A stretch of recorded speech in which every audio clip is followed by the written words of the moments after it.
Canto 22. I've seen troops of horsemen moving camp, opening attack or at the muster, even fleeing for their lives in retreat. And I've seen mounted scouts ride through your land, you Aretines. I've seen foragers on the march. I've seen the clash of tournament, tilting, at times with trumpets and at times with bells, drums or rockets from the castle tower. But never saw horsemen or infantry move on, or ship that sails by star or landmark, signal to set off by a bugle quite as odd. My eyes were fixed intently on the pitch, observing all the features of the ditch and who were the people being burned there. As dolphins, when they show their curving backs, are signalling the mariners, it said, to stir themselves to rig their ship for storms. So, to alleviate the pain, from time to time, one of the sinners would expose his back, then, ducking down, vanish quick as lightning. And just as on the margin of a ditch, frogs sit squat with only their snouts exposed, to hide their feet and conceal their bodies, the sinners crouched either side of their pond, but with Barbariccia coming closer, plunged back beneath a bubbling mass of pitch. I saw, my heart still shudders at the thought, one loiter like this, as sometimes a frog remains behind while another swims off. Graffiacani, the demon next to him, grappled him by his sticky, pitchy hair and hauled him up, looking like an otter. By now I recognized them all by name. I'd noticed when they were being chosen and listened as they called to each other. "Oh, Rubicanti, see you set your claws well down into his back to flay him good," they shouted out in a chorus together. I said, "Master, if you can, discover who is that unlucky wretch just fallen into the hands of his adversaries." My guide approached him and asked who he was. "I'm from the kingdom of Navarre," he said. "My mother put me to service with a lord. Because of my father being a waster, ruined himself and lost all his goods. Then I served the house of good King Tybalt, where I took to graft, which now I pay for, punished by this burning." Kiriato, whose mouth had two boar-like tusks sticking out on either side, let him feel how they ripped. The mouse had fallen prey to evil cats. But Barbariccia, hanging on to him, said, get back, while I stick it to him." He turned to us and said to my master, "Ask him now if you want to know much more before the others tear him to bits." My guide went on. "Tell me of the sinners down there. Are any others Italian?" "I was just with one then, who came from there, and I wish I was below with him too, safe from these hooks and claws." "Enough," said Libicoccio, and hooked the sinner, taking a chunk of flesh out of his arm. Draginazzo tried it too in the legs, but their captain turned on them with a scowl, and the moment they calmed down a little, my guide immediately asked the shade, while his eyes were still fixed on his new wound, and said, "Who was it you left to come ashore?" And he replied, "It was Fra Gomita, of Gallura, a pot topped up with fraud. When he had his hands on the enemies of his master, he took the cash they gave, and as he admits, softly let them go. The treatment they received delighted them. He swindled in other posts too, large sums. Don Michel Zanchi of Logodoro keeps company with him there. They gossip endlessly on about Sardinia. Look how that one snarls at me. I'd say more if I wasn't scared he'd stick his claws in." Then the captain turned on Farfarello, whose crazed eyes warned he was about to strike, yelling, "Get out of it, you filthy bird!" "If you want to hear Tuscans or Lombards," that terror-stricken shade began again, "I can get them to come for you. But first let the Malibranchi back away, or the other souls won't risk the surface. I alone, just sitting where I am, can summon 7 souls with my whistle, which is the way we signal to emerge." Cagnazzo raised his muzzle at these words, waggled his head, and said, "Listen to him, what a trick to get back under cover." And he, never without his tricks, replied, "But what kind of trickery for my friends?" Alicino could not resist the dare, shouting in opposition to the rest, "Try it then, I'll get you, not galloping but swooping above the pitch with my wings. Let's leave the ridge and hide behind the bank. We'll see if you get the better of us." Oh, reader, just listen to this new sport. They all turned towards the slope, first to turn the demon who had been most against it. The Navarese's moment was well picked. Once he set his feet upon the ground, he leapt in a twinkling, and so leapt free from their design. The squad was stung by shame, but mostly the one who cocked it up, who rushed after him, shouting, "I'll have you!" to small effect. His wings could not compete with the flight of terror. The soul plunged down, and the flying demon had to stop his dive, just like a falcon swooping on a duck which dives out of sight, forcing the falcon baffled to retreat and to soar again. Calcabrina, though enraged at the cheat, was not so unhappy with the outcome, since he could start a brawl with another demon. And when the spirit vanished out of sight, turned against his companion with his claws and grappled in the air above the ditch. But the other was no mean hawk himself, and used his talons. Both fell plunging down into the middle of the boiling pool. Although the heat quickly forced them to part, their wings were stuck in pitch, and so were they. Barbariccia, as angry as the rest, had 4 fly to the other side with hooks as quickly as they could. In position, they stretched their grapples to the clotted pair. By this time each one was cooked and crusty. Then we left them, still tangled in their farce.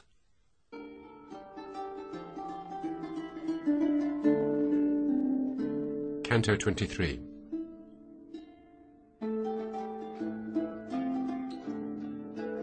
Silent and alone, without an escort, we walked on, one in front and one behind, like 2 Franciscan friars on the road.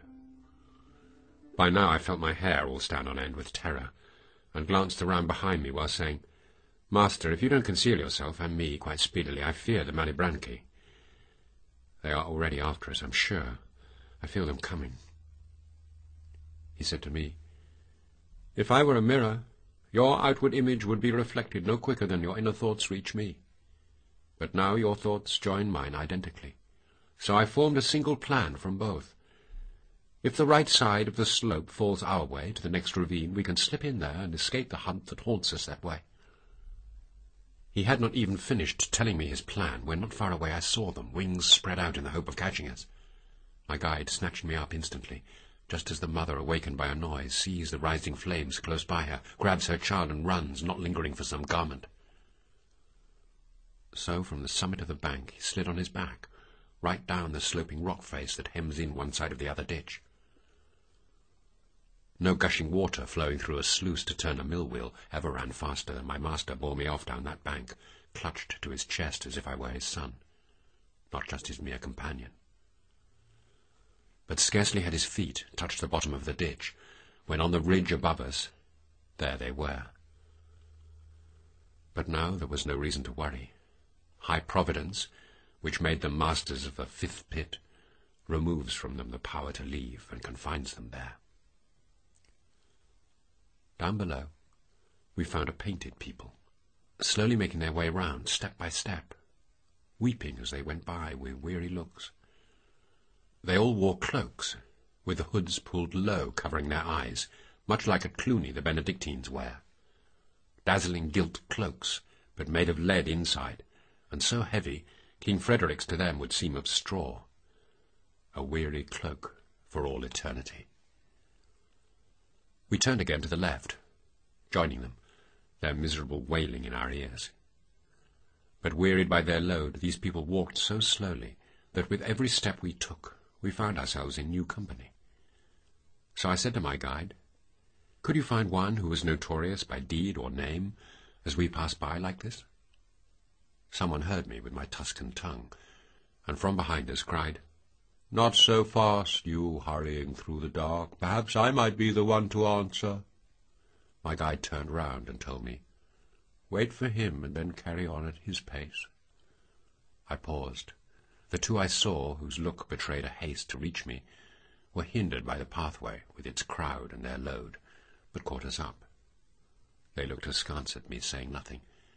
Then turning to each other, they observed, "This one seems alive. Look at his throat move. If they're dead, then by what great honour do they walk here without the heavy stole?" Then they addressed me. "Tuscan, you have joined the order of sad hypocrites. Tell us, don't be too proud, who are you?" I say then, I was born and raised in the great city through which the fair Arno flows. My body is the same one that I have always had. But who are you, with your tears of misery? What is the torment that sparkles on you? One answered me. "These gold capes of ours are leaden, and so heavy that their weight makes us creak like an overloaded scale. We were jovial friars, Bolognese. I was Catalano, he Loderingo. We were elected by your own city, both instead of one, to keep the peace for what we were. Look around, Gardingo."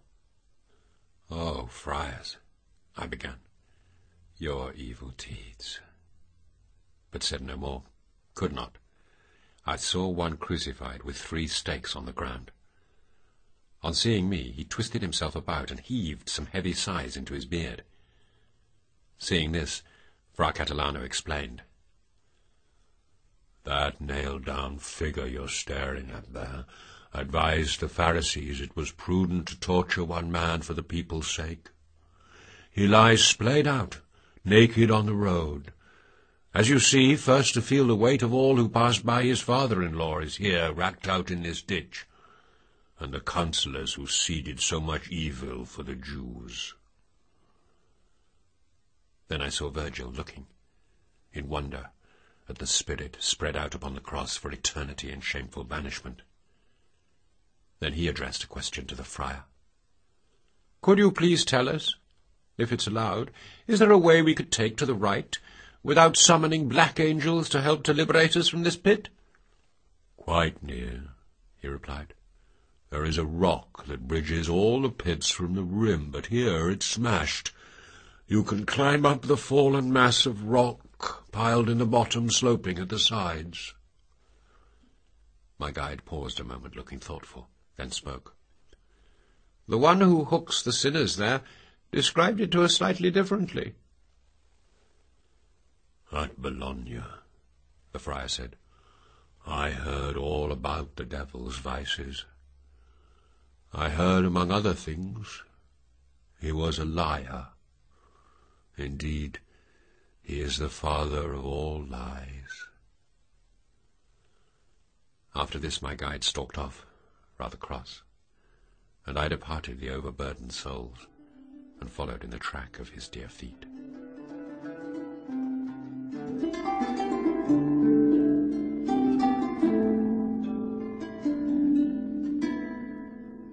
Canto 24.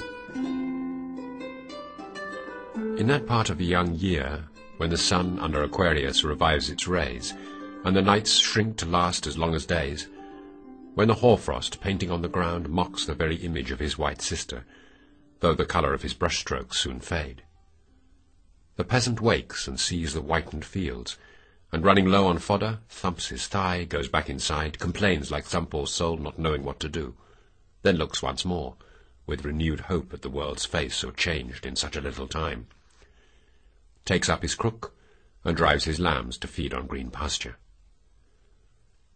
Just so my master filled me with despair when I saw the anxious look his face wore, and as promptly came the remedy to cure. Because, when we approached the ruined bridge, my guide turned to me with that gentle look I encountered first at the mountain's foot. Then, having surveyed the ruin with care, he opened wide his arms and swept me up, like one who acts with judgment and who seems always to plan ahead. So, helping me climb one great boulder, he then assessed another fragment, saying, "Climb up now, on top of that, but test it first to see it is secure and will support your weight." No pathway there for any who wore those cloaks. For we, he weightless and I with his help, could barely make the climb from hole to hold, and had the bank we climbed not been lower than the one it faced, I would have failed it, though I cannot speak for him. But since the slope of Malebolgi slips towards the yawning mouth of the deepest of the pits, each of the valleys is laid out so that one bank is higher, while the next stands lower. We came at last, however, to a point above the last stone of the ruined bridge. The breath was so exhausted in my lungs from all the clambering, I sat down there on the summit, unable to go on. "Come on, time to shake off this laziness," my master said. Sat on downy cushions or warm in bed is no way to find fame, and without it a man consumes his life, leaving no more enduring trace on earth than smoke in air or foam on the water. On your feet, defeat fatigue with spirit and the indomitable will that wins, unless the dull body cramps its power. There is a longer stairway to be climbed. It's not enough just to scale this one. If you have understood me, take courage. At this I stood up, pretending I was in better breath than I had claimed before, and said, "On, I'm ready and willing." So by the rocky ridge we went our way. A rugged way, narrow and difficult, far steeper to climb than the one before. And as I went I talked, not to seem weak. Then from the next chasm issued a voice, but of a sort unsuited to speaking. I couldn't make it out, although by now I was on the very top of the arch. Whoever spoke appeared to move round. I bent right over, but no living eye could penetrate the depth of that darkness. "Master, let us try for the other bank and descend this wall." I said, "I listen, but there is nothing I can understand. I look, but there's nothing I can see." "No other response but to do the thing. Fair requests need no answer but the deed," he said, and climbed down the bridge where it met with the 8th bank. There, exposed, was the pit. I saw then a mass of hideous, writhing snakes of every type and variation. The recollection of it chills my blood. Among this cruel, distressing, loathsome swarm, people were running naked, terror-struck, hopeless of refuge or of heliotrope. Their hands were fettered from behind with snakes, which pushed their tails and heads between their loins, coiling up and knotting in the front. There, right by our bank, running past, a sinner struck by a serpent springing at his neck. No one ever scribbled a letter O or I as quick as he caught fire and burned. And as he fell as ashes, he scattered across the ground. But these scattered ashes came together, returning to the form they had before. Just as it is asserted by sages that when it reaches its 500th year, the phoenix dies, and then is born again. Then, as a man who falls, not knowing why, dragged down perhaps by some demonic force or some blockage of his vital spirits, who returning to his feet stares round him, wholly bewildered by the dreadful shock he has endured, groaning as he gazes, such was the sinner after he had risen. Oh, how harsh the blows of divine justice can be, and how pitiless God's vengeance. My guide then asked the soul who he was. He said, "I fell like rain from Tuscany not long ago into this foul gullet. A bestial life more than the human pleased me. I am Vanni Fucci, a lout, and Pistoia my fitting den." I asked my guide, "Tell him not to move, and ask him what crime thrust him right down here. I knew him as a man of blood and rage."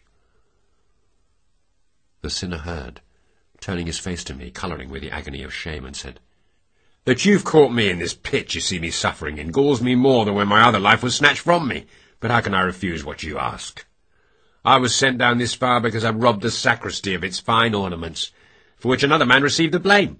But in case you rejoice at what you've seen, if you ever manage to escape here, pay attention, listen to what I say. Pistoia will turf out the Black Party, then Florence will renew her men and laws. From Val di Magra, Mars will draw a fiery thunderbolt, wreathed in angry cloud, and with a bitter storm of swift assault, battle shall rage on the fields of Piceno. And then the cloud shall burst so suddenly that every wight will be wounded by it. And I have told you this to cause you pain."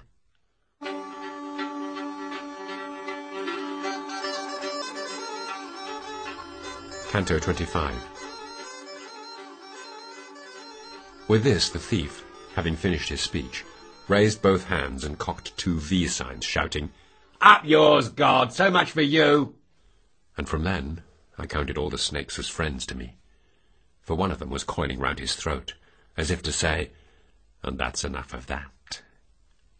Another bound his arms in front so tight he couldn't make the merest muscle twitch. Ah, Pistoia, Pistoia, end it now. Burn yourself to ashes rather than breed such types whose sins outdo their father's crimes. In all the darkest crevices of hell I saw no soul with such contempt of God, not even he who fell from Thebes' ramparts. The wretch then left without another word. And I saw a centaur, wild with fury, roaring out, "Where is he, that bitter one?" Maremma cannot boast, I doubt, more snakes than clustered writhing on his back to where the human in him began emerging. And on his shoulders, crouched behind his neck, a dragon, wings spread, blew fire at any soul who crossed its path. "That centaur," said my guide, "is Cacus, who often made lakes of blood around his lair beneath Mount Aventine. He does not tread his brother's path because of that deceitful robbery he did. He stole his neighbour's famous herd by fraud. His crimes were ended by Hercules' club, which struck 100 blows. 10 were enough." Cacus rushed off, but as my guide spoke, 3 souls approached, though I was unaware, like him, until one shouted, "Who are you?" At this our discussion concluded sharply, and we concentrated on them alone. Who they were I couldn't tell, but it chanced that one was forced to call another's name, exclaiming, "Where has Cianfa got to?" So to stop my guide from saying something, I put my finger up against my lips. If, reader, you now grow incredulous at what I have to say, little wonder. I can scarcely believe it, and I saw. While I was watching them, quite suddenly, a serpent with 6 feet shot through the air and landed on a sinner clinging there. It hooked his belly with the middle feet and pinned its forelegs tight around his arms, then sank its fangs in each cheek, left then right, splaying its hind legs to grip round both thighs, curving under it, thrust its tail between to grip the buttocks, snaking up his back. No ivy ever wrapped around a tree with the hold the limbs of this beast applied. Then, like melting wax, they fused together, with their shapes and colours intermingling. Neither one seemed what it had been before. As when a piece of paper burns, there is a brownish tinge that goes before the flame, which, not completely black, consumes the white. The other 2 who stared began to shout, "Aniel, you're changing. You're neither one thing nor the other." By now a single head replaced the 2, both sets of features smudging into one, lost in each other. Then the 4 upper limbs dissolved to form 2 great swollen arms, thighs and hind legs merged. From breast and belly, limbs sprouted as were never seen before. It crept away, this monstrous perversion, its original identities gone. Then, as a lizard darts from hedge to hedge beneath the burning lash of dog-day sun scooting on the path, quick as greased lightning, so zipping towards the other 2 thieves and going for the gut, a little snake, black as a peppercorn and as fiery, sank its fangs from where unborn we feed, then fell back down, stretched out in front of him.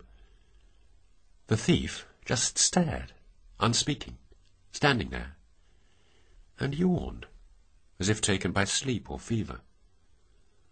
The serpent watched, a glare the soul returned. Smoke then pours from the wound, and from the snake the smoke mixes.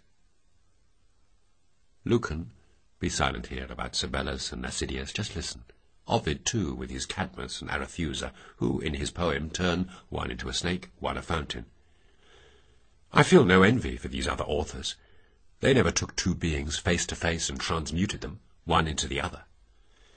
In tight symmetry, the snake's tail splits into a fork, and the wounded sinner's feet join together. The legs up to his thighs close in and fuse and show no sign of ever being 2. The cloven tail took on the shape they lost, and its skin grew soft, the other's scaly. I saw his arms retreat into their pits, while the beast's 2 stunted front feet began to stretch their length. The sinner's grew short. The hind legs twisted together to form the private organ of a man, whereas from his member, wretched soul, split 2 feet. Meanwhile the drifting smoke swirled round each one, mixing colours and making the hair grow. From here, taking tufts from the other, while the one grew tall and the other small. Neither snake nor spirit could break the stare. The standing one draws spare flesh to his head and fashions 2 new ears there. Any left becomes a nose and lips, puffed out to size. The prostrate creature's face extends a snout, and his ears disappear into his head like a snail withdrawing horns. The tongue, once whole and capable of speech, then splits, as what was the fork before now heals up. The smoke subsides. The soul, changed into a snake, hisses down the valley floor. close behind, spitting out words of hate, the snake-made soul. Suddenly he turns his new-made back on him, saying, "Now let Buoso scuttle on his belly as I have had to do along the path." So I saw the scum of the seventh ring exchange, form, and reform themselves anew. If my pen has failed, let the strangeness of it all excuse me. And even though my sight was stunned and my mind a whirl, those other souls couldn't scuttle away before I noticed Puccio Sciancato, by his lip, who of the three was unchanged, and the last was he who made you weep, Cavile. Canto 26.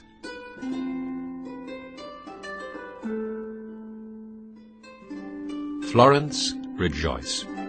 Your fame, so great now, spreads its beating wings over land and sea, and your name echoes down in hell itself. I was ashamed to find among the thieves 5 of your most eminent citizens, a fact that brings no dignity with it.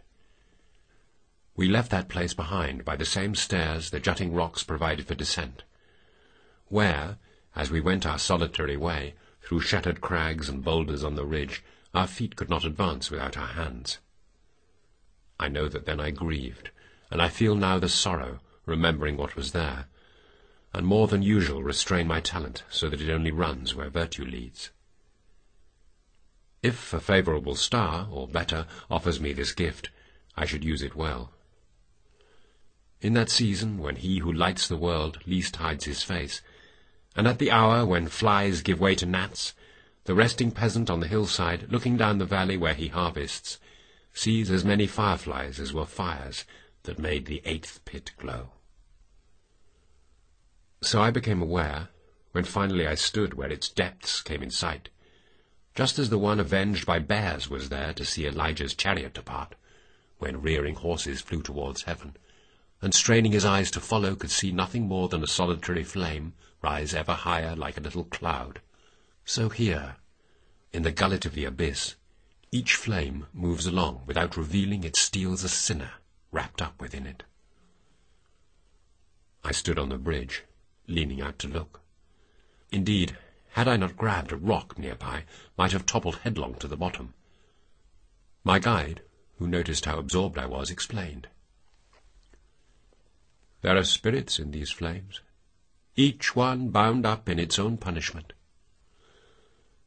Master, I replied, what you say confirms what I'd already guessed might be so, and I was wanting to ask, who is there in that flame that's split in two at the top, like the one that sprang from the pyre holding Eteocles, laid beside his brother? In there Ulysses and Diomedes are suffering their torment, he replied. They are joined by just retribution now, as once they were by anger. In their flame their groans lament the exploit of the horse that formed the gateway, allowing Roman noble seed to spring forth. They weep as well for their deceit that caused so much grief to Deidamia, who still in death grieves for Achilles. The Palladium, too, they pay for that inside the flame. Master, I said, if they can speak within the flames, I spare no prayers to beg you, let me wait until this horned flame has made its way here. Look at me lean towards it with longing. He said, Your prayers deserve the highest praise, I agree, but please hold back from speaking and let me address them. I think I know what you would ask them, but since both were Greek, the manner of your language might put them off. After the flame had reached us, and my guide judged the time and place were right, he then spoke, and I heard him addressing them like this. You, who are two within the single flame, if I earned your approval while alive, if I earned your approval, great or small, when in the world I wrote my epic verse, do not move on. Instead, tell me the tale, one of you, where his lost self went to die. The taller of the ancient flame's two horns began to wave and flicker, murmuring just like a flame that struggles in the wind. Then, while its tip was waving back and forth as if it were a tongue itself that spoke, the flame threw out a voice. When I set sail, leaving Circe, who had kept me with her for a year or more close to Gaeta, before Aeneas gave it that new name, not fondness for my son or my duty to an aging father, nor the love owed Penelope which would have gladdened her, was able to overcome the longing I felt to gain full knowledge of the world, the vices and the virtues of mankind. So I set out then on the open sea with one ship and the little company of comrades who had not deserted me. I saw as far as Spain and Morocco, both shores, and left Sardinia behind with the other islands which that sea bathes. My shipmates and I had grown old and slow when finally we reached the narrow strait where Hercules had set up his pillars to warn men not to pass beyond their mark. We passed beyond Seville on the right hand, and on the left Ceuta had sunk behind. I said, "Brothers, after braving with me 100,000 dangers on the way to reach the west, don't deny yourselves, in the little time allotted to us, experience of what lies beyond the sun, where the world, they say, is without people. Remind yourselves of the blood you come from. You are not born to live the life of brutes, but to quest for virtue and for knowledge." After my briefly spoken speech, my crew was so anxious to take the way ahead that I could have hardly held them back. With our stern towards the morning light, we made the oars our wings for this mad flight, steadily making distance to the left. By now I saw at night the southern stars. Ours never shone above the ocean plain. 5 times the flame which lights the moon grew strong, and 5 times grew weak as we went our way, when before us rose a mountain, darkened by the distance, that soared to such a height nothing I'd ever seen could compare. We rejoiced then, but only to despair. For from this land a whirling wind sprang up, beating at our ship hard across its bows. It churned the waters, whirled us round 3 times, and on the 4th it lifted up the stern and sent the bows plunging, until at last the waves closed over us.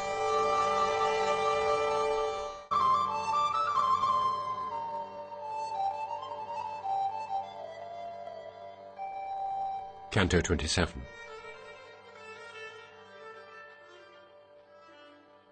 The flame, which by now was quiet and upright with nothing left to say, turned and moved off, the gentle poet giving his consent. Just then another came from behind it. Our attention was drawn towards its tip, which emitted strange, discordant noises. As the torturer's Sicilian bull first bellowed in agony, and this was only just, with the groans of the very one who by his tools had fashioned it, and would always bellow with the voice of its victims, so that, although made of brass, seemed itself pierced with pain. So here, having no outlet or passage from the suffering soul inside the flame, any words emerged as the flame's language. But after they had found their way to the tip, and given it the same quiver as the sinner's tongue, we heard, "You, to whom my voice turns, who spoke just now, in Lombard accent, saying, 'Go now, I ask you nothing more. Although I come to you a little late, perhaps it would not trouble you to talk. I am not troubled, and I am burning. If you have fallen into this blind world only recently from that sweet Latin land from which I carry my load of guilt, say, is the Romagna at peace or war? Those hills between Urbino and where the springs of Tiber rise were where I called home.'" While I was leaning forward to listen, my leader tapped me gently on the back and said, "You speak, he is Italian." I, waiting to answer, began speaking without delay. "O soul within the flame, Romagna is not now, nor ever was, lacking war within its tyrants' hearts, though when I left her there was no open strife. Now, I beg you, be so kind as to tell us who you are, and indulge this stranger as he did you, so your name may endure." After the flame had roared in its own way for a moment, it moved its pointed tip this way and that, until at last it shaped breath into speech. "If I believed I answered to a soul who might return to the world up above, this flame would stop its movement and stand still. But since no soul was ever known to find, if I've heard right, the pathway back alive, I'll answer without fear of infamy.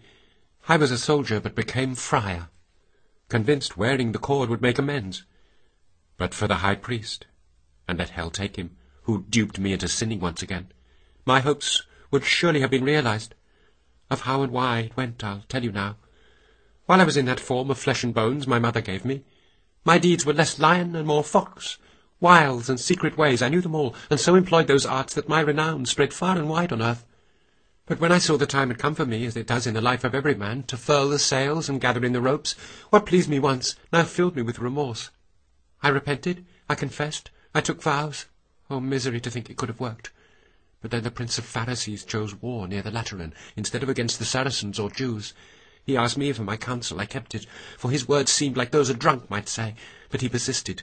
Trust me. Have no fear. I absolve you in advance. Now teach me how to raise Palestrina to the ground. You cannot deny I have the power to lock and unlock heaven. The 2 keys which my predecessor hardly cared for are mine. Then he heaped up weighty reasons, so silence seemed a worse offence. I said, Father, since you washed me clean of the sins which I find I must commit, my advice is to promise much but don't deliver. This will bring you the triumph that you seek. St. Francis came for me when I was dead. But a black cherubim cried out instead. Leave him. I claim this soul as one of mine. He must come down below and join my slaves. He gave false counsel. Since then I've waited to grab him by the hair.